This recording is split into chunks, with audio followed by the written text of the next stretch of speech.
मेरे माँ बाप को मैंने हमेशा लड़ते झगड़ते हुए देखा। उनकी कभी भी आपस में नहीं बनी। एक तरफ मेरे पापा बहुत ही सख्त और बेरहम मिजाज के आदमी थे, तो दूसरी तरफ मेरी माँ एक तेज जुबान वाली औरत थी। यही वजह थी कि अक्सर बहुत ही छोटी छोटी बातों पर जब भी लड़ाई शुरू होती, तो मम्मी हर एक बात के तीखे जवाब देकर एक ऐसा मैदान तैयार करती जहाँ पर वो खुद ही पिटती भी थी और फिर रो रो कर चिल्लाती और हाथ उठाकर पिताजी को बद्दुआएं देती। और साथ ही साथ वो कई बार मुझ पर अपनी नफरत का गुस्सा उतारते हुए मुझे भी बहुत ज्यादा मारा करती थी। ऐसे में मुझे कभी समझ में ही नहीं आता था कि आखिर मुझे किस बात पर मार पड़ रही है, मेरी आखिर गलती क्या है। मैं रोते हुए अक्सर ये सोचा करती थी, लेकिन मम्मी की तरह चिल्ला चिल्ला कर बोलने की मेरे अंदर हिम्मत नहीं होती थी, क्योंकि मैं ये देख चुकी थी कि चीखने चिल्लाने का अंजाम किस कदर बुरा होता है। मम्मी के होंठ मार खाने के बाद फट जाते थे और माथे पर भी एक बड़ा सा गूमड़ निकल आया था। शरीर भी कई जगह नीले नीले निशानों से भर जाता था और ये सब देखकर मैं बहुत ज्यादा घबरा जाती थी। कई बार पापा ने मारते मारते मम्मी से कहा कि ये सब तुम्हारी जुबान लड़ाने का नतीजा है, तो मेरे छोटे से दिमाग में ये बात बैठ गई थी कि अगर बहुत ज्यादा शिकायत की और रोना धोना मचाया गया तो फिर ऐसे ही मैं भी मार खाऊंगी, जैसे कि मम्मी पापा के हाथों मार खाती हैं। यही वजह है कि बेकसूर होने के बावजूद भी अगर मैं मम्मी से मार खा लेती तो कभी भी उनसे शिकायत नहीं करती। मैं अभी छोटी और मासूम थी और मम्मी पापा के इन रोज रोज के झगड़ों की वजह को समझ में नहीं पाती थी, लेकिन उन दोनों के बीच मौजूद नफरत को मैं अच्छे से महसूस कर सकती थी। वो दोनों एक दूसरे से ही नफरत नहीं करते थे, बल्कि उनकी नफरत का निशाना मैं भी बनती थी।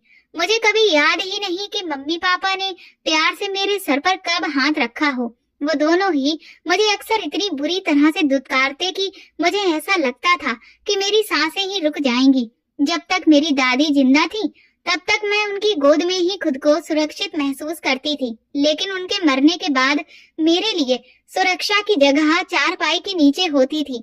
जब भी वो दोनों लड़ते थे मैं तुरंत डर के मारे चारपाई के नीचे घुस जाती और उस वक्त तक नहीं निकलती थी जब तक पापा मार पीट करके घर से चले नहीं जाते थे और मम्मी रो धोकर चुप नहीं हो जाती थी। कभी कभी मुझे मम्मी पर बहुत तरस भी आता था। ऐसे में मैं उनके आंसुओं को पोंछना चाहती थी, उन्हें अपने गले से लगाकर तसल्ली देना चाहती थी, लेकिन मैं जानती थी कि मेरी माँ गुस्से की बहुत तेज है, वो मेरे प्यार को नहीं समझ पाएंगी और मैं उनके हाथों बेइज्जत होना नहीं चाहती थी, इसलिए चुपचाप जहाँ होती थी वहीं पर बैठी रहती थी। लेकिन कुछ दिनों से मुझे मम्मी का व्यवहार काफी बदला बदला सा लग रहा था। वो बाजार से मेरे लिए एक बहुत बड़ा सा कपड़ा लेकर आई और फिर उसको काट कर मेरे लिए उन्होंने 5 सूट बनवा कर तैयार कर दिए। मेरी चप्पल भी फटी हुई थी। कुछ दिनों से मैं देख रही थी कि वो मेरे खाने पीने का भी बहुत ख्याल रख रही थी और जब मैं सोने के लिए लेट जाती थी तो मेरे बालों में हाथ फेरती थी और जब मैं उनकी तरफ देखती थी तो वो खाली खाली नजरों से मेरी तरफ देखते हुए मेरे पास से उठकर चली जाती थी। मैं इस बात पर खुश थी कि मेरी माँ अब काफी बदल गई है, वो मुझसे अब थोड़ा थोड़ा प्यार जताने लगी हैं, लेकिन मुझे नहीं पता था कि मेरी जिंदगी में एक बहुत बड़ा तूफान आने वाला है। अगर मुझे उसका जरा सा भी अंदाजा होता तो मैं मम्मी के पैरों में बैठकर उन्हें रो रो कर ये बताने की कोशिश करती कि उनके बिना जीना मेरे लिए बहुत मुश्किल है। सिर्फ अपनी ही माँ होती है जो औलाद जैसी भी हो उसे हर हाल में पाल लेती है, लेकिन कोई और आपकी औलाद को नहीं पाल सकता। मैं उन्हें ये सब बताना चाहती थी। अगर मुझे पता होता कि वो मुझे हमेशा के लिए छोड़ देने का फैसला करने जा रही हैं, बल्कि मुझे ही नहीं, वो तो इस घर से ही जाने का तय कर चुकी हैं, तो शायद मैं मिन्नत करके उन्हें कैसे भी रोक लेती। सुबह का वक्त था जब अचानक पापा के चीखने चिल्लाने की आवाज मेरे कानों तक पहुंची, तो मैं हड़बड़ाकर आंखें मलते हुए उठकर बैठ गई। पापा पूरे घर में मम्मी को पुकार रहे थे और साथ ही साथ गालियां भी दे रहे थे, तो मैं हैरान हुई कि आज मम्मी पापा की किसी भी बात का पलटकर जवाब क्यों नहीं दे रही हैं। मैं तुरंत उठकर बाहर आई। दिल में एक अजीब सा झटका सा था। फिर मैंने देखा कि पापा आंगन के बीचों बीच खड़े दोनों हाथ कमर पर रखकर जोर जोर से चिल्ला रहे थे और फिर जैसे ही उनकी नजर मुझ पर पड़ी तो तुरंत बोले, तेरी माँ सुबह सुबह किधर मर गई है, कहाँ गई है?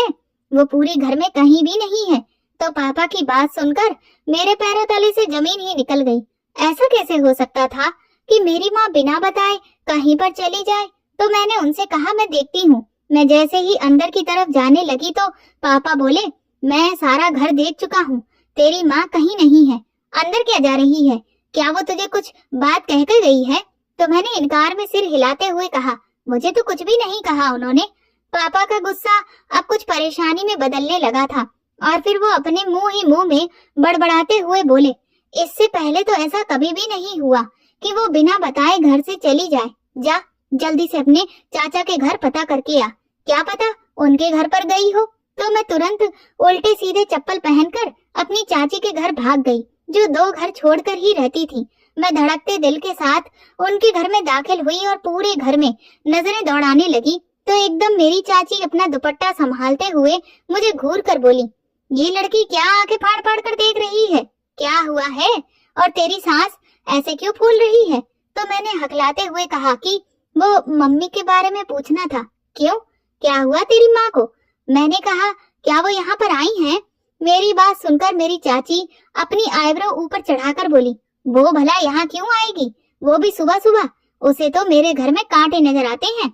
मैंने अपनी चाची की बात सुनी और बस जहाँ खड़ी थी वहीं खड़ी रह गई। भला मैं कहती भी तो क्या? मुझे तो कुछ समझ में ही नहीं आ रहा था। मैं जैसे ही वहाँ से निकलने वाली थी कि एकदम मेरी चाची ने मुझे रोक कर पूछा, अरे कुछ बताती जा कि सुबह सुबह तेरी माँ किधर मर गई है? तो मैं बिना जवाब दिए ही अपने घर वापस आ गई। फिर पापा ने मुझसे कहा कि जा मोहल्ले में जाकर पता करके आ, कहीं किसी के घर ना गई हो। तो मैं जैसे ही घर में दाखिल हुई थी वैसे ही दोबारा निकल आई थी। मैंने एक घर में पता किया लेकिन मम्मी वहाँ पर होती तो मिलती ना। पूरा दिन गुजर गया लेकिन मम्मी का कुछ भी पता नहीं चला। मैं परेशानी में कभी रोती और कभी चुपचाप दरवाजे की तरफ देखती, जबकि पापा फोन कर करके आधे शहर को इस बात की जानकारी दे चुके थे। यहाँ तक कि मेरे ननिहाल, जहाँ अब सिर्फ मेरी एक मौसी ही थी, वो भी ये खबर सुनकर दौड़ी दौड़ी चली आई। लेकिन पापा का व्यवहार देखकर वो मुश्किल से थोड़ी देर ही रुकी और फिर वापस चली गई। लेकिन जाते जाते वो पापा को धमकी देकर कह गई कि कहीं ऐसा न हो कि हमारी बहन के साथ कुछ कर ही न दिया हो और अब बैठकर झूठा हंगामा कर रहे हो। जिस पर पापा ने उन्हें खूब खरी खोटी सुनाई तो वो बिना डरे बोली, अगर 24 घंटे के अंदर मेरी बहन का कोई पता नहीं चला तो फिर तैयार रहना, तुमसे तो हम निपट लेंगे। पापा बहुत परेशान हो गए। उन्हें कुछ भी समझ में नहीं आ रहा था कि आखिर ये हो क्या गया है। फिर कहीं से पता चला कि बस अड्डे पर मम्मी को किसी के साथ जाते हुए देखा गया है। तो पापा तुरंत बस अड्डे की तरफ गए तो इस बात की पुष्टि हो गई थी कि मम्मी वहां पर आई थी और वहां से दिल्ली शहर की तरफ जाने वाली बस में बैठ गई थी। इस बात को सुनकर पापा बहुत परेशान हो गए कि आखिर इतनी सुबह सुबह वो दिल्ली जाने वाली बस पर क्यों बैठी हैं? वहां तो कोई रहता भी नहीं है। पापा जब घर वापस आए तो वो बहुत ज्यादा परेशान थे और फिर 1-2 दिन के बाद पता चला कि मम्मी किसी के साथ भाग गई हैं। ये सुनकर तो पापा अपना सिर पकड़कर बैठ गए, जबकि इस खबर के बाद तो मेरी जिंदगी के मुश्किल दिन शुरू हो गए थे। मम्मी के ऊपर आने वाला सारा गुस्सा पापा मेरे ऊपर उतारने लगे थे। वो अक्सर मुझे बुरा भला कहते रहते और मेरी चाची से कहते कि इस पर कड़ी नजर रखना, क्योंकि ये भी उसी औरत की बेटी है। मुझे इन सब बातों का मतलब तो नहीं पता था, मगर उनके शब्दों में मौजूद नफरत मैं तेजी से महसूस करती थी। फिर पापा मुझे मेरी चाची के पास छोड़कर देश से बाहर जाने का फैसला कर लिया। फिर वो हमारा घर चाचा के हवाले करके बाहर चले गए और मुझे चाचा के पास छोड़ गए। मैं पहले सिर्फ अपनी माँ से जुदा हुई थी, लेकिन अब तो मेरे सिर से मेरे पापा का साया भी छिन गया और मैं बिल्कुल ही खुले आसमान के नीचे आकर खड़ी हो गई थी। जिन बच्चों के सिर पर माँ बाप का साया नहीं होता, उनके अपने ही उन पर एक एक पल का जीना मुश्किल कर देते हैं। मेरी चाची के घर सिर्फ 1 हफ्ता रहने के बाद ही मुझे ये एहसास हो गया था कि अब मेरे लिए ये जिंदगी आसान नहीं रहेगी। अगर ध्यान से सोचा जाए तो मैं उनका ऐसा कोई भी खास बोझ नहीं थी। चाचा ने तो हमारे घर को किराए पर लगा दिया था और वहाँ से उन्हें ठीक ठाक किराया मिल जाता था। पापा भी शुरू में मेरे खर्चे के पैसे उन्हें भेजते रहते थे, लेकिन इसके बावजूद भी मेरी चाची उठते बैठते मुझे ताने देती थी कि उनके माँ बाप ने अपने सिर से उतारकर हमारे गले अपनी औलाद डाल दी है। तो उनकी ऐसी बातें सुनकर मुझे बहुत दुख होता था। मेरा दिल चाहता था कि मैं अपने मम्मी पापा से खूब शिकायतें करूं, लेकिन वो दोनों तो ऐसे मेरी जिंदगी से निकल गए थे जैसे मैं उनकी जिंदगी में कभी कोई अहमियत ही नहीं रखती थी। रात के अकेलेपन में मुझे वो दोनों बहुत ही बुरी तरह से याद आते थे, तो सारी सारी रात आंसुओं से मेरा तकिया भीगता रहता था। शुरू शुरू में तो पापा मेरे लिए पैसे भेज रहे थे, जिसकी वजह से मेरी चाची का व्यवहार थोड़ा बहुत ठीक रहता था। मगर जब उन्होंने मेरे लिए पैसे भेजना बंद कर दिए तो मेरी जिंदगी में जुल्म का एक नया पन्ना खुल चुका था। मेरा खर्चा मिलना क्या बंद हुआ, मेरी चाची का व्यवहार पूरी तरह से बदल गया था। वो मुझसे घर के सारे काम जबरदस्ती करवाती थी और मुझे लगातार कड़वी बातें सुनाती रहती थी। उनका कहना था कि तू भी अपनी माँ की तरह ही निकलेगी, मेरे सिर पर बोझ बनकर बैठी है। ये बातें मेरे दिल को चीर कर रख देती थी, मगर मेरे पास अब और कोई रास्ता भी नहीं था। लेकिन मैं चुपचाप अपनी चाची की ये बातें सुनती रहती थी। कभी कभी मेरा दिल चाहता था कि मैं उन्हें बताऊं कि मेरी 2 रोटियों का आप पर भला क्या बोझ है, जबकि हमारे घर का ही किराया लेकर आप खाती हैं। लेकिन ये बातें करने के लिए बहुत बड़ी हिम्मत चाहिए थी, क्योंकि मैं जानती थी कि अगर मैं जरा सा भी अपना मुंह खोलती तो मेरी चाची अपने आपे से बाहर हो जाएंगी। वो तो वैसे भी चाचा के सामने मेरी सच्ची झूठी बातें करके मुझे जवान चलाने वाली साबित करने की कोशिश करती रहती थी, जबकि ये बात चाचा भी बहुत अच्छे से जानते थे कि मैं मेरी चाची की किसी भी बात का पलटकर जवाब नहीं देती थी। लेकिन इसके बावजूद वो कभी भी मेरी सफाई में उन्हें जरा भी नहीं रोकते थे, और इसी बात की शह ने मेरी चाची को और भी ज्यादा बेखौफ कर दिया था। अब मेरी चाची सिर्फ अपनी जुबान से ही नहीं मुझ पर अपना गुस्सा निकालती थी, बल्कि जरा जरा सी बात पर मुझे खूब पीटती भी थी। और अब तो ये मारपीट मामूली बातों पर उनका रोज का नियम बनता जा रहा था। अगर किसी दिन खाना जरा सा भी लेट हो जाता या कोई भी चीज टूट जाती तो वो मुझे तुरंत मारना शुरू कर देती। मेरे दोनों बाजू और चेहरा उनकी मारपीट के निशानों से भरे हुए थे। मैं उनके दांत और मार खाकर भी रो नहीं सकती थी, क्योंकि उन्हें मेरे आंसुओं से भी सख्त नफरत थी। मेरी चाची मुझे सुबह सवेरे ही उठा देती थी और काम बताने शुरू कर देती थी कि अब बर्तन धोने हैं, झाड़ू लगानी है, कपड़े धोने हैं और खाना बनाना है। अब ये सब मेरे रोज का हिस्सा बन चुका था। उनके अपने बच्चे भी थे, मगर मजाल है कि वो कभी उठकर पानी भी अपने हाथ से लेकर पीते हों। वो अपने काम के लिए भी मुझे ही आवाज लगाते, और अगर मैं नहीं करती तो फौरन मेरी चाची को बता देते, और फिर तो उनके हाथों मेरी शामत आ जाती थी। वो मुझे अक्सर भूखा भी रखती थी। अगर कभी किसी काम में कोई कमी रह जाती या उनके बच्चों को अगर मैं किसी बात का जवाब दे देती तो वो मुझे खाना देने से इनकार कर देती थी। रात को जब सब लोग सो जाते तो मैं भूखे पेट हाथ पैर समेट कर बिस्तर पर लेट जाती और अपने माँ बाप को याद करती। उनसे बिछड़ना और मेरी चाची के जुल्म सितम ने मुझे तोड़कर रख दिया था। वो इस कदर जलन करने वाली औरत थी कि मम्मी ने अपने जाने से पहले जो मुझे नए कपड़े सिलवा कर दिए थे वो भी उन्होंने मुझसे लेकर अपनी बेटियों को दे दिए और मुझे पहनने के लिए अपनी बेटियों की उतरन दे दी थी। मैं उन कपड़ों को नहीं पहनना चाहती थी, लेकिन मैं बहुत ज्यादा मजबूर हो गई थी। ये कपड़े इतने ज्यादा पुराने और जगह जगह से फटे हुए थे कि मुझे उन कपड़ों में जगह जगह दूसरे कपड़े की कतरन लगाकर पहनना पड़ता था। ऐसे में मैं पूरा दिन दुपट्टा ओढ़ कर रखती थी ताकि कोई मेरे उन फटे हुए पैबंद लगे कपड़ों को देख न सके, जबकि मैं उनकी बेटियों को खूब सजते संवरते हुए अच्छे कपड़ों में देखती थी। तो मेरा दिल भी चाहता था कि मेरे पास भी ये सब कुछ हो, और ना चाहते हुए भी जब मैं अपनी चाची से किसी चीज की फरमाइश कर देती तो वो मुझे अक्सर डांट कर खामोश करवा देती थी और कहती थी कि मेरी कोई फैक्ट्रियां नहीं चल रही हैं कि जहां से ढेर सारा पैसा आ रहा है जिससे मैं तेरी फरमाइशें पूरी करूं। मैं अक्सर नहा धोकर अपनी चाची की बेटी की कोई क्रीम अगर चेहरे पर लगा लेती तो वो ऐसे दिल जला देने वाला जुमला सुना देती कि मेरा दिल ही बैठ जाता। तुझे सजने संवरने का शौक है, तू भी अपनी माँ की तरह ही भगोड़ी निकलेगी। ये शब्द मेरे दिल में तीर की तरह चुभ जाते थे, मगर मेरे पास उन्हें जवाब देने के लिए कुछ भी नहीं होता था। मेरे चाचा की बेटियां बहुत अच्छे स्कूल में पढ़ाई हासिल कर रही थी उन्हें सुबह स्कूल जाते हुए देखकर मेरा भी दिल करता था कि मैं भी पढ़ने के लिए स्कूल जाऊं, क्योंकि मुझे पढ़ने लिखने का बहुत शौक था। मगर मेरी चाची ने मेरा स्कूल जाना भी बंद करवा दिया था। उन्होंने कहा कि घर के काम सीख, पढ़ाई लिखाई तेरे जैसी लड़की के लिए नहीं है। मेरे सपने टूटकर बिखर गए थे। मैंने सपने देखे थे कि मैं पढ़ लिख कर एक दिन अपने माँ बाप को मुझ पर गर्व करने का मौका दूंगी, लेकिन मेरी चाची ने मेरी हर उम्मीद को मिट्टी में मिला दिया था। उनके अपने बच्चे भी मेरे साथ बहुत ही जालिम तरीके से पेश आते थे। वो मुझसे बात तक नहीं करते थे, बल्कि जब भी मौका मिलता तो मेरे कामों में रुकावट डालते। अगर कभी मेरी चाची के बच्चों ने कोई भी गलती की होती तो उनकी सजा भी मुझे ही मिलती थी। उनकी शरारतों और जुल्म सितम ने मेरी जिंदगी को और भी ज्यादा मुश्किल बना दिया था। ऐसे में जब बदकिस्मती से मैं बहुत बीमार हो जाती तो मेरी चाची को मुझ पर जरा भी रहम नहीं आता था। वो उस हालत में भी मुझसे यही चाहती थी कि मैं हर काम बिल्कुल परफेक्ट तरीके से करूं। उस वक्त मुझे एहसास हुआ कि चाचा और चाची के दिल में मेरे लिए कोई भी दया नहीं है। मेरी चाची के व्यवहार ने मुझे अंदरूनी तौर पर तोड़कर रख दिया था। मैं अंदर से बिल्कुल खाली हो चुकी थी, मगर मेरा सब्र अभी भी बचा हुआ था।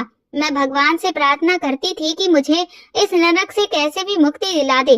भगवान ने जैसे मेरी प्रार्थना को सुन लिया हो और फिर मेरी मुलाकात मनीष से हो गई। वो उसी मोहल्ले में किराएदार की हैसियत से आया था। कई बार ऐसा इत्तेफाक भी हुआ कि मैं जब भी घर से निकलती तो वो भी पास की दुकान से कोई सामान लेने के लिए निकलता, और इस तरह आते जाते कई बार हमारी नजरें भी टकराईं, लेकिन वो मुझे दूसरे लड़कों से काफी अलग सा लगा।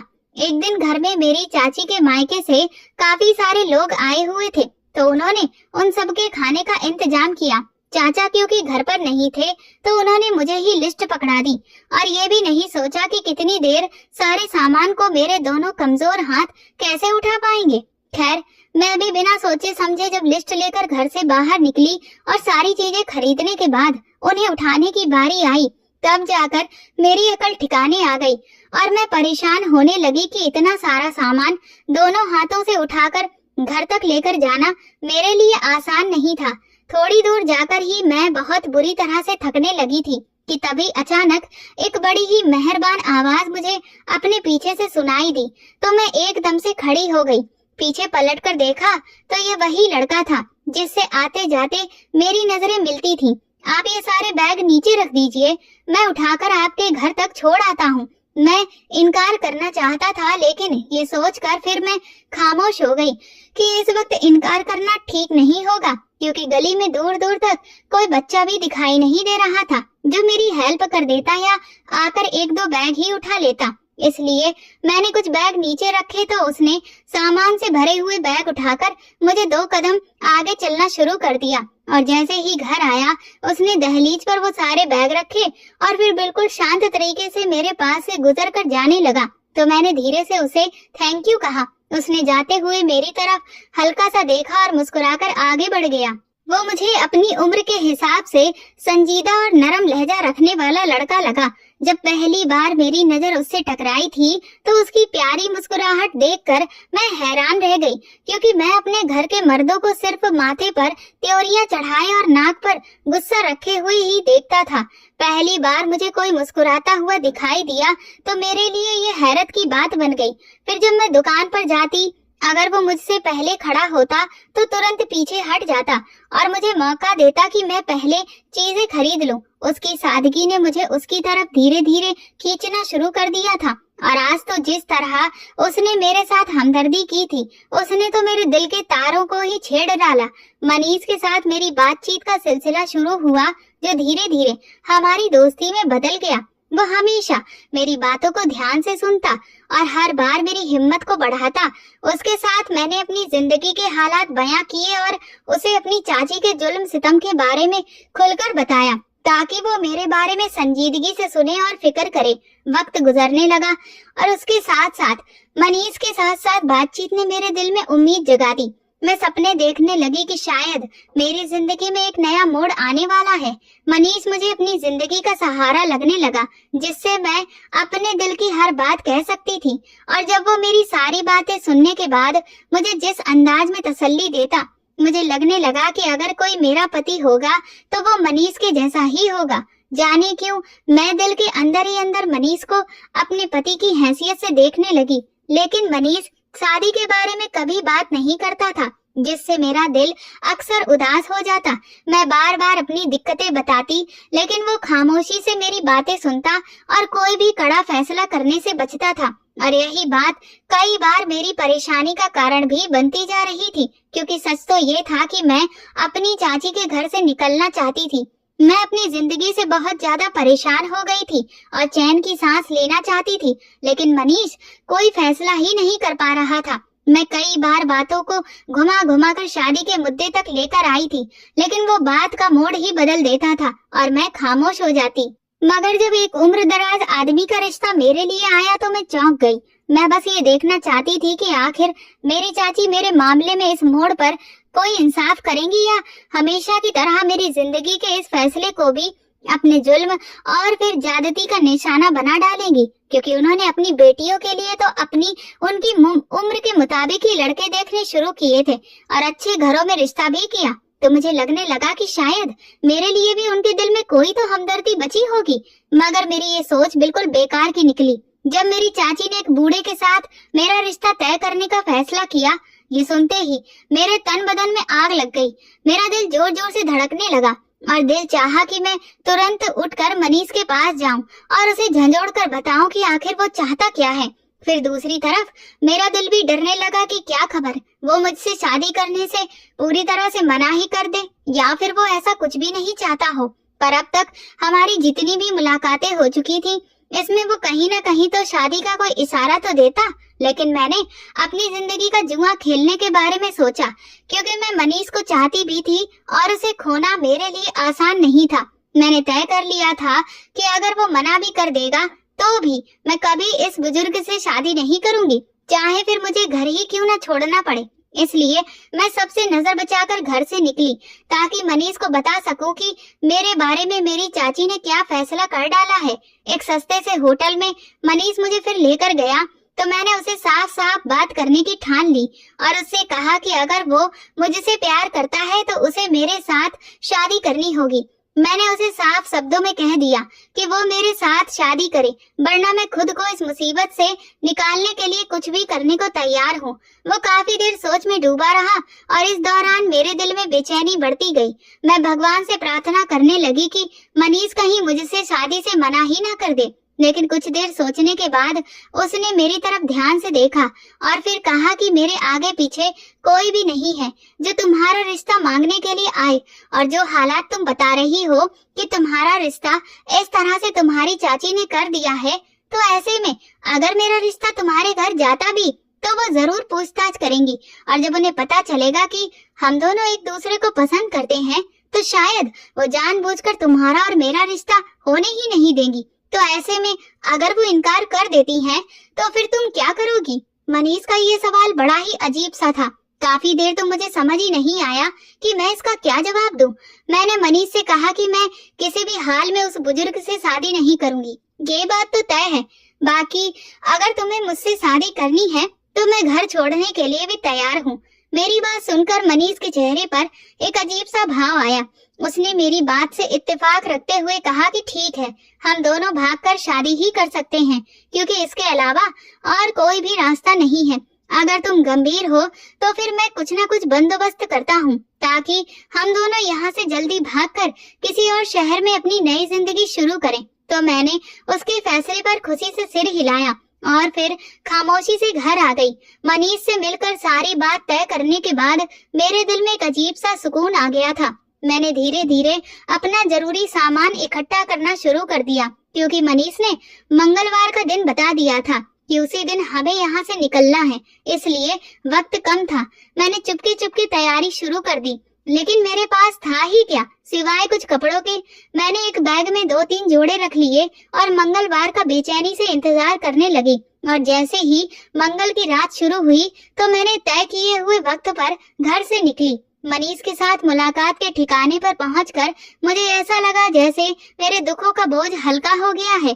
हमने जल्दी से वहां से निकलने का फैसला किया और वहां से एक ऑटो रिक्शा पकड़कर सीधा रेलवे स्टेशन की तरफ चल पड़े। अगली सुबह हम दोनों एक नए शहर में पहुंचे और वहां जाकर मैंने चैन की सांस ली। हमने तुरंत शादी कर ली। मैं बहुत खुश थी कि मेरा सपना पूरा हो गया। अब मेरी जिंदगी में सिर्फ खुशियां ही खुशियां होंगी। लेकिन कुछ दिनों के बाद मनीष का व्यवहार बदलने शुरू हो गया। वो अक्सर मुझसे बदतमीजी करता और मुझे शक की नजरों से देखता। मैं इस बदलाव पर बहुत हैरान थी, लेकिन मैंने सोचा कि शायद ये वक्त की बात है। मगर दिन ब दिन उसका व्यवहार और ज्यादा बिगड़ गया। धीरे धीरे मुझे पता चला कि मनीष जो दिखाई देता है दरअसल वो है नहीं, बल्कि वो तो बाकी के पतियों के जैसा ही था। लेकिन अभी भी मेरा दिमाग इस धोखे को हजम ही नहीं कर पा रहा था। मैं अपने आप को तसल्ली देती रहती थी कि जो कुछ भी मैं महसूस कर रही हूँ वो गलत है। मनीष ऐसा बिल्कुल नहीं है, लेकिन होनी को कौन टाल सकता है। मैं उसकी जिंदगी में आने वाली कोई पहली लड़की नहीं थी। मुझसे पहले भी उसने कई लड़कियों को अपने फायदे के लिए इस्तेमाल किया और अब वो मुझे अपने दोस्तों के पास भेजने की बातें करने लगा, जिससे मेरा दिल कांप गया। मुझे अब मनीष की हकीकत समझ में आने लगी थी, लेकिन उसे जैसे ही ये बात पता चली कि मैं प्रेग्नेंट हूँ तो वो खामोश हो गया। उसने मुझे कई बार इस बच्चे को गिराने के लिए कहा, लेकिन मैं नहीं मानी और रोने लगी। तो उसने मुझे दोबारा ऐसा कुछ नहीं कहा। मैं दिल ही दिल में अपनी शादीशुदा जिंदगी के लिए भगवान से प्रार्थना करने लगी कि आने वाले बच्चे की खातिर वो मनीष का दिल बदल दे और जो बातें और हरकतें वो कर रहा है वो उन्हें छोड़ दे। तकरीबन 9 महीने का समय अच्छी तरीके से गुजर गया और इस दौरान मनीष ने कभी कोई गलत बात या हरकत नहीं की जिससे मेरे दिल को ठेस पहुंचे। शादी का पहला साल अजीब से डर और उलझन में गुजर रहा था। जब भगवान ने मुझे एक प्यारी सी बेटी दी तो मुझे लगा कि मेरे सारे दुखों का अंत हो गया है और शायद अब सब ठीक हो जाएगा। लेकिन एक दिन जब मैं फ्रेश होकर फ्री हुई तो मैंने बैठक में मनीष को अपने दोस्तों से बातें करते हुए सुन लिया। वो कह रहा था कि मैं आज रात इसे लेकर अड्डे पर आ जाऊंगा और फिर एक रात का भाव बताओ, ऐसा कहने लगा। तो ये सुनकर मैं बहुत घबरा गई। मेरी आंखों में बहुत आंसू आने लगे जो निकलकर गालों पर बहने लगे। मुझे अपने नसीब पर टूटकर रोना आया, लेकिन मैंने अपने आंसू तुरंत पोंछ लिए क्योंकि ये पल रुकने का नहीं था। मेरे पास वक्त बहुत कम था।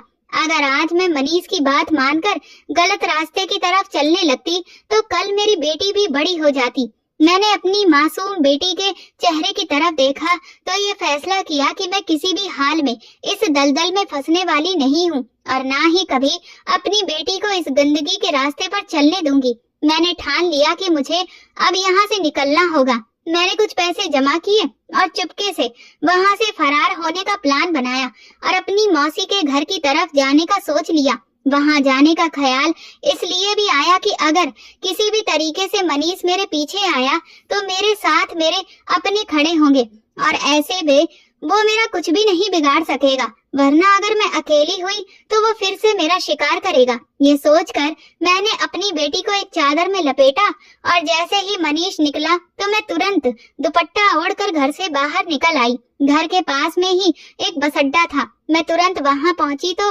बस निकलने को तैयार थी। मैंने कुछ भी सोच समझा नहीं और तुरंत बस में सवार हो गई और एक अनजान मंजिल की तरफ चल पड़ी। लेकिन मुझे अपने घर के टूटने का दुख बहुत ज्यादा था क्योंकि मैं मनीष को दिल से चाहती थी। मुझे ये भरोसा ही नहीं हो रहा था कि वो एक गलत पेशे से रिश्ता रखने वाला आदमी है जहाँ औरतों की बोली लगाई जाती है। मुझे अपने प्यार के लुट जाने का बहुत गम था और इसके साथ साथ बच्ची के सर से बाप का साया हटने का दुख भी हो रहा था। मैंने अपने टूटे दिल में ये फैसला किया कि अब चाहे कुछ भी हो जाए मैं अपनी बेटी को दुनिया के रहमो करम पर नहीं छोड़ूंगी, बल्कि जहाँ तक मुमकिन होगा इसके लिए अगर सारी दुनिया से भी मुझे लड़ना पड़े तो मैं लड़ूंगी। इसी सोच में उलझते हुए मैं अपनी मौसी के घर पहुंच गई। मौसी ने जब मुझे उजड़ी हुई हालत में अपनी दहलीज पर देखा तो तुरंत मुझे गले से लगाकर रोने लगी। फिर वो मुझे अपने घर के अंदर ले आई। मैं बड़ी ही लाचारी में मौसी के घर में आसरा लिया था। इससे पहले मैंने चाची के घर जिंदगी गुजारी थी क्योंकि उस वक्त मैं अकेली थी, लेकिन अब मेरे साथ मुझसे भी ज्यादा कमजोर नन्ही सी बच्ची थी जो मेरे वजूद का हिस्सा थी। मनीष से अलग होकर मौसी के घर में कदम रखते हुए मैं खुद को कमजोरी और नाकामियों के दलदल में फंसा हुआ पा रही थी। लेकिन एक बात मुझे अंदर ही अंदर परेशान कर रही थी कि मैं मौसी के घर इस तरह हाथ पर हाथ रखकर नहीं बैठ सकती थी। मुझे कुछ ना कुछ काम तो करना ही होगा। मैं कब तक अपना और अपनी बेटी का बोझ मौसी के कंधों पर डाल सकती थी। इसलिए मैंने मौसी से नौकरी की बात की। इस शहर में जगह जगह छोटे मोटे घरेलू स्तर पर कारीगरी का काम किया जाता था, लिहाजा मुझे जल्दी ही एक कारखाने में काम मिल गया जहाँ पर फुटबॉल की सिलाई की जाती थी। मेरे लिए ये काम मुश्किल नहीं था और सैलरी भी अच्छी थी, तो मैंने भगवान को धन्यवाद कहा। पैसों की मुश्किल तो हल हुई और अपने ऊपर खर्च करने के बाद कुछ पैसे मैं मौसी को भी दे देती थी ताकि उनका हाथ भी बटा सकूं। मैं अपनी मासूम बेटी को मौसी के घर पर ही छोड़कर जाती, लेकिन कुछ दिनों से मैं अजीब उलझन का शिकार थी और इसकी बुनियाद की वजह मेरे मौसा जी थे। मौसी की गैर मौजूदगी में मेरे मौसा का अंदाज मेरे साथ कुछ अलग सा हो जाता। वो उस पल मुझे मौसी के जैसे रिश्ते में नहीं लगते थे। शुरू में मुझे ये सब बहुत अजीब लगा, मगर फिर जब मैंने उनकी हरकतों पर ध्यान दिया तो मुझे खतरा महसूस होने लगा। वो दबे पांव कभी कभार मेरे बहुत ज्यादा करीब आ जाते तो मैं चौंक कर पीछे हट जाती, लेकिन उनकी नजरों में साफ साफ वो गलत नियत होती थी। ऐसा लगता जैसे उनकी नजरें मेरे शरीर के आर पार हो रही हो। एक दिन मौसा मेरे कमरे में आकर बिल्कुल मेरे बिस्तर पर बैठ गए। मैं उठने लगी तो बड़े ही प्यार भरे लहजे में बोले, क्यों जा रही हो, बैठो बातें करते हैं। मौसी उस वक्त घर पर नहीं थी। मैंने बड़ी मुश्किल से अपनी बेटी को सुलाया था। मुझे मौसा का इस तरह से अपने कमरे में आना बिल्कुल भी ठीक नहीं लगा। मैं उन्हें कुछ कह नहीं सकती थी, मगर मैं अपने चेहरे के भाव से उन्हें ये समझाने की कोशिश कर रही थी कि उनका ये तरीका बहुत गलत है, मगर वो बड़े ही ढीठ किस्म के इंसान साबित हुए। मौसी के सामने वो ऐसा व्यवहार नहीं करते थे। वो उनके सामने मुझसे दूर दूर रहते थे, बात भी नहीं करते थे, लेकिन उनकी गैर मौजूदगी में पता नहीं उनके पास इतनी बातें कहां से आ जाती थी कि मुझे अब उलझन होने लगी। कभी कभी मैं सोचती कि शायद मैं किसी गलतफहमी का शिकार तो नहीं हो रही हूँ, लेकिन जब एक दिन मौसा आधी रात के वक्त मेरे कमरे में आए तो उस वक्त मुझे एहसास हुआ कि मैं किसी गलतफहमी का शिकार नहीं, बल्कि मौसा एक बहुत बड़े शिकारी हैं। ये तो उस समय गनीमत थी कि मेरी बेटी आरती एकदम से उठकर रोने लगी तो उनके कदम रुक गए। आरती इतना जोर जोर से चिल्लाकर रोई कि एकदम मौसी भी जाग गईं और ऊंची आवाज में मुझे पुकारने लगी कि क्या बात है आरती, क्यों रो रही है, ठहरो मैं आती हूँ। मौसा ने जब ये देखा कि मौसी आने वाली है तो वो दुम दबाकर भाग गए, लेकिन अब मैं आरती को अपने सीने से लगाए खुद भी रोने लगी। दिल चाहा कि मौसी को सब कुछ बता दूं, लेकिन इस तरह से तो उनका बसा बसाया घर खराब होने का डर था और मैं ऐसा बिल्कुल नहीं चाहती थी। अगर मेरी वजह से उनके रिश्ते में दरार आ जाती तो वो इस उम्र में भला कहाँ जाती। इसलिए मैंने चुप रहने में ही भलाई समझी, मगर हर दिन अब उनका व्यवहार मेरे लिए परेशानी का कारण बनता जा रहा था। मैं अब सोचने लगी कि मुझे जल्द से जल्द यहाँ से निकलना होगा, क्योंकि इसके अलावा मुझे और कोई रास्ता दिखाई नहीं दे रहा था। मैं यहाँ रहकर अब और ज्यादा खुद को खतरे में नहीं डाल सकती थी। मैं किसी से कुछ कह भी नहीं सकती थी, क्योंकि हमारा समाज भी इतना घटिया और निकम्मा है कि जब भी कोई सच्ची बात लोगों के सामने रखी जाती है तो वो उसमें हमेशा औरतों को ही दोष देते हैं, या फिर ऐसी बातों को तो सिरे से ही नकार देते हैं कि ये तो हो ही नहीं सकता है। जबकि इस समाज में परंपरा, संस्कार और रिश्तों के पर्दे के नीचे अंदर ही अंदर कैसे खोखला किया जा रहा है ये हम सब बहुत अच्छे से जानते हैं, लेकिन फिर भी मूक बधिर बनकर जी रहे हैं। क्यों? ताकि दिखावा कर सकें। और इसी वजह से जब भी हमारी आंखों के सामने कोई सच दिखाया जाता है तो गला फाड़ फाड़ कर उस सच को झूठा साबित करने की कोशिश में लग जाते हैं, जबकि सबको पता है कि इस समाज में रिश्तों के नाम पर क्या कुछ नहीं हो रहा है। लेकिन शायद ही कोई हो जो इस सच्चाई को मानने की तो छोड़िए, उसके खिलाफ खड़े होने की भी हिम्मत करता हो। लेकिन हाँ, सच को दबाने के लिए जरूर सब एक साथ खड़े हो जाते हैं। यही सब सोचकर मैंने ये बात किसी को भी नहीं बताई, लेकिन अब मैं अपनी मौसी के घर में सुरक्षित नहीं थी। इसलिए मैंने कारखाने में काम करने वाली मेरी मौसी की उम्र की एक औरत संगीता आंटी से कहा कि मैं अलग रहना चाहती हूँ, तो उन्होंने मुझसे कहा कि शाम तक तुम्हें एक कमरा किराए पर मिल जाएगा। मैंने उन्हें धन्यवाद कहा, लेकिन मुझे संगीता आंटी को देखकर बड़ी हैरानी होती थी कि उनका एक जवान बेटा है और फिर भी वो काम कर रही है। तो वो मुस्कुराते हुए मुझे बताने लगी कि जैसे ही मेरे बेटे की नौकरी लगेगी तो मैं काम छोड़ दूंगी। उनके पति का देहांत हो चुका था और उन्होंने अपनी सारी जवानी अपने बेटे पर ही कुर्बान कर दी थी। उसे पढ़ाया लिखाया और खुद एक आदमी की तरह बाहर निकलकर काम किया। उन्हें देखकर मेरा दिल बहुत हिम्मत से भर जाता था। मुझे लगता था कि मैं अकेली नहीं हूँ। मेरी तरह बहुत सारी ऐसी औरतें हैं जो इस मुश्किल समय से गुजरती हैं और आदमियों के साथ कंधे से कंधा मिलाकर अपनी जिंदगी गुजार रही हैं। उन्होंने ही मुझे ये राय दी थी कि तुम्हारे लिए अच्छा है कि तुम एक छोटा सा कमरा किराए पर लो और चुपचाप अपना वक्त वहाँ गुजारो और हिम्मत ना हारो। एक वक्त आएगा और ये मुश्किल वक्त भी गुजर जाएगा और फिर सब कुछ आसान होगा। उनकी ये बातें मेरे दिल में बस गईं और मैं दोबारा से जीने के लिए उठ खड़ी हुई। मौसी की मदद से, आंटी की मदद से मुझे उन्हीं के मोहल्ले में एक कमरा मिल गया। मकान मालिक भी अच्छे थे, इसलिए मैंने मौसी को बताया कि मैं अब यहाँ से जा रही हूँ। तो वो बहुत नाराज हुई कि क्या जरूरत है किराए पर रहने की, इतना बड़ा घर है, मुझे क्या ऊपर लेकर जाना है, कोई जरूरत नहीं है यहाँ से जाने की। उनके इस तरह कहने से मैं बहुत दुखी हुई और रोने लगी। मैंने दिल ही दिल में सोचा कि मैं कौन सा खुशी के साथ अलग किराए पर रहना चाहती हूँ।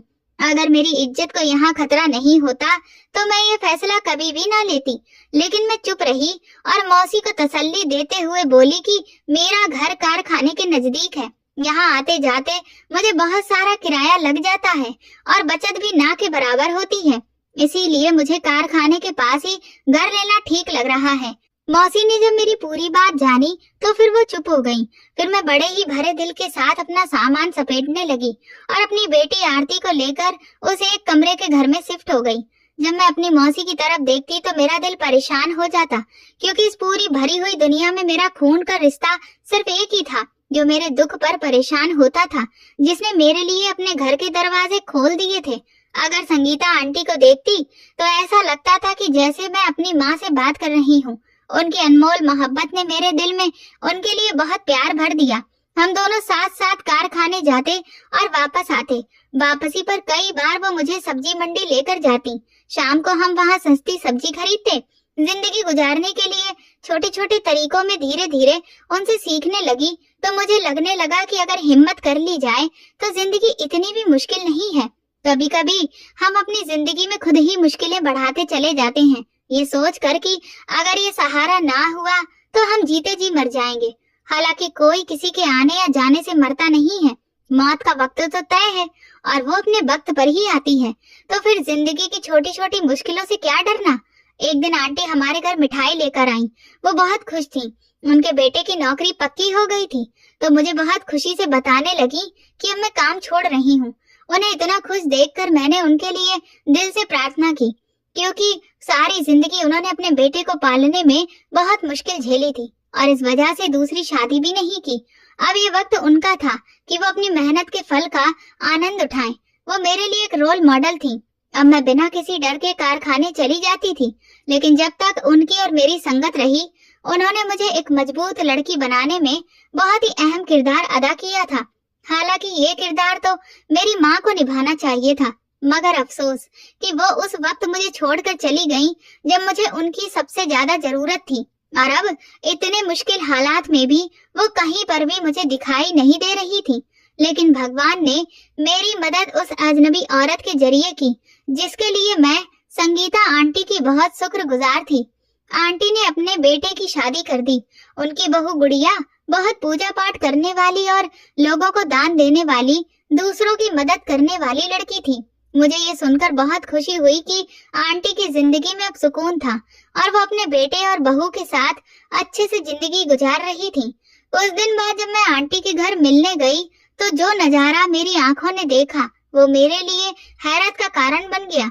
उनकी बहू बाहर लोगों को बुला बुला कर दान बांट रही थी और मुझे ये बहुत अजीब लगा कि पास में ही उसकी अपनी सास गंदे कपड़ों में बैठी थी और भूखी भी थी, और बहू थी कि बाहर दान पर दान बांटी जा रही थी, लेकिन एक भी बार अपनी सास का नाम नहीं ले रही थी।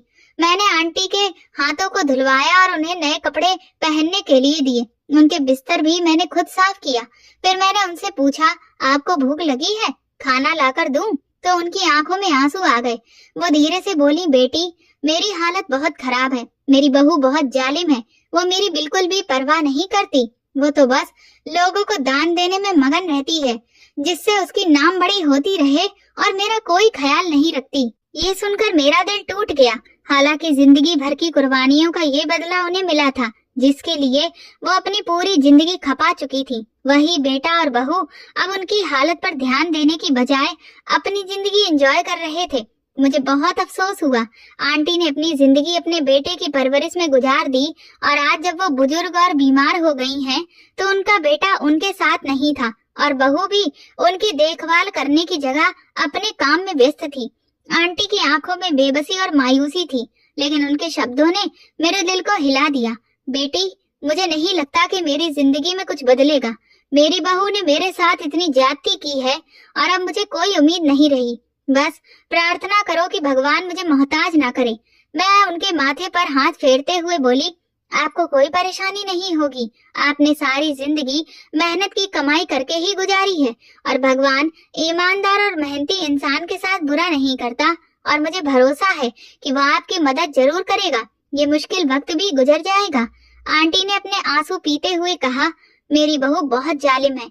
ये सिर्फ अच्छाई का दिखावा करती है, लेकिन तुम देख लेना, जब मैं मर जाऊंगी तो इसका अंजाम तुम खुद देखना कि कितना बुरा होगा। ये सुनते ही मेरा दिल कांप गया। कुछ दिनों के बाद आंटी का देहांत हो गया।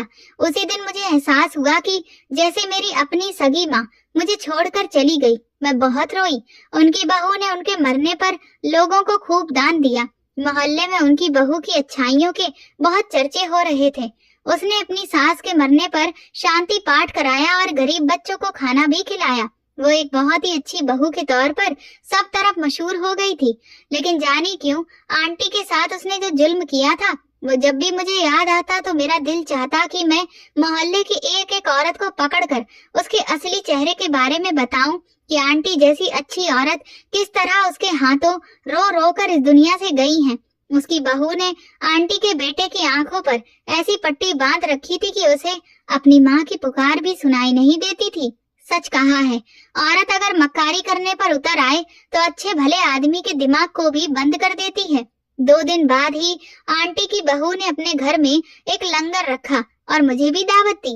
मैं नहीं जाना चाहती थी, लेकिन फिर भी चली गई क्योंकि उस घर में मेरी बहुत सी यादें बसी थी। लेकिन जैसे ही हम सब मोहल्ले वाले एक जगह पर दाखिल हुए और वहां बैठे थे कि थोड़ी देर बाद अचानक उनकी बहू जोर जोर से चिल्लाने लगी, वो देखो मेरी सास आ गई, ये मुझे ले जाएगी, ये मुझे ले जाएगी। तो उसकी बातें सुनकर हम सभी बहुत ज्यादा डर गए कि ये क्या बातें कर रही है। वो कभी एक औरत को पकड़ती तो कभी दूसरी औरत को पकड़ती। भगवान के लिए मुझे बचा लो, मेरी सास मुझे अपने साथ ले जाएगी। मैंने उनके साथ बहुत जुल्म किया है। ये सुनते ही वहां बैठी सारी औरतें उसे तसल्ली देने लगी, तुम तो बहुत अच्छी लड़की हो, तुमने ना सिर्फ इस घर को संभाला बल्कि कितना भलाई का काम किया है, तुम जालिम कैसे हो सकती हो। तो वो कहने लगी, ये सब झूठ था, मैंने कभी अपनी सास को पेट भर खाना तक नहीं दिया, दवाई भी नहीं दी, उल्टा उनके बेटे को उनकी माँ के खिलाफ करती रही। यहाँ तक कि वो अपनी माँ के बीमार होने पर भी उनकी कोई परवाह नहीं करते थे। मेरी सास एड़ियां रगड़ रगड़ कर इस दुनिया से चली गई और अब वो दोबारा आ गई है। वो लगातार एक ही तरफ उंगली से इशारा करते हुए उन औरतों को बता रही थी, तो सभी डर के मारे खड़ी हो गईं और भगवान का नाम लेने लगी। मैं तो सच्चाई पहले से जानती थी और आंटी के शब्द भी मेरे कानों में गूंज रहे थे, तुम देखना जब मैं मरूंगी तो ये तमाशा बन जाएगी। और वाकई में आज वो तमाशा बन गई थी। ये देखकर मेरी आंखों से आंसू निकलने लगे। मैं सोचने लगी कि इंसान कितना ज्यादा नाशुक्रा होता है। अक्सर लोग बाहर वालों के साथ बहुत अच्छे से पेश आते हैं ताकि उनकी तारीफ हो, लेकिन अपने ही घर के बड़े बुजुर्गों के साथ दुर्व्यवहार करते हैं। और यहाँ आंटी की बहू भी अपनी लापरवाही की वजह से ही सास को बोझ समझती रही, खुद तो कभी उनकी सेवा नहीं की और उनके बेटे को भी नहीं करने दी। और आज ये हालत है कि अपने ही मुंह से अपने सभी गुनाहों को सबको बता रही है। वहाँ खड़ी हर औरत अपने कानों को हाथ लगाते हुए उसके घर से चली गई। तकरीबन 1 हफ्ता इसी तरह से आंटी की बहू चिल्लाती घूमती रही। पूरा पूरा दिन, पूरी पूरी रात हम उसकी आवाज सुनते और फिर आखिरकार आंटी के बेटे ने उसे पागल खाने में एडमिट करवा दिया और अब वो अपनी जिंदगी का सारा वक्त वही गुजार रही है। मैं अक्सर भगवान से प्रार्थना करती हूँ कि मुझे भी आंटी जैसी ही अच्छी और हिम्मत वाली बनाना। ये वीडियो केवल मनोरंजन के उद्देश्य से बनाया गया है। सभी पात्र काल्पनिक हैं। वास्तविक व्यक्तियों, जीवित या मृत घटनाओं से कोई समानता विशुद्ध रूप से संयोग है। किसी भी व्यक्ति, धर्म या जाति को ठेस पहुंचाने की मंशा नहीं है। अगर आपको हमारी कहानी पसंद आई हो तो कमेंट करके जरूर बताएं। वीडियो को लाइक करें और ज्यादा से ज्यादा शेयर करें। अगर आप चैनल पर नए हैं तो सब्सक्राइब जरूर करें और नोटिफिकेशन बेल दबाएं ताकि अगली अपडेट सबसे पहले आपको मिले। धन्यवाद।